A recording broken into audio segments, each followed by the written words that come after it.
केरवा के पतावा पे न्योता पे ठवानी न्योता करीना स्वीकार जी। हाँ लिहिनाया रख मोर आदित्य गोसाइया परती के सुन ली पुकार जी।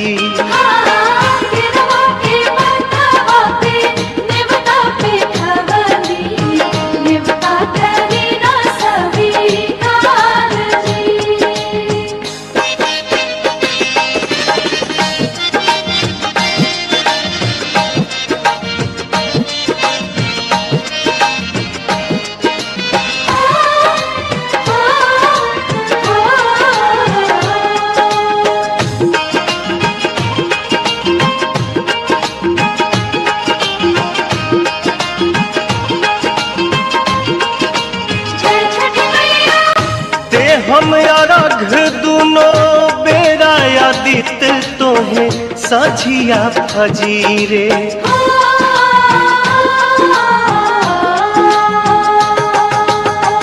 दूसरा अरघ देके मानव आशीष आके गंगा के तीरे। दिन के सहैया रौवे रोग हरैया जी रौवे से जग में जोर जी। हाँ केरवा के पतावा पे न्योता पे ठवानी न्योता करीना स्वीकार जी।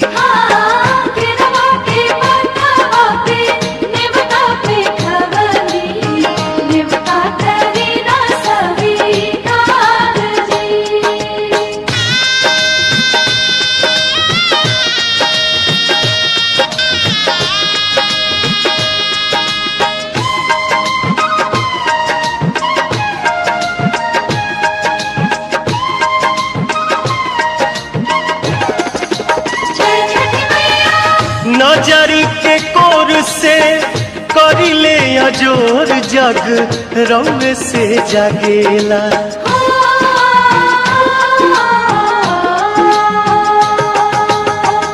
रौवे से रात होला रौवे से दिन काल चक्र चलेला।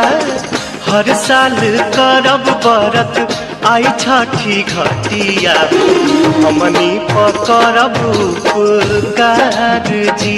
हाँ लिहिनाया रघ मोर आदित्य गोसाइया बरती के सुन ली पुकार जी।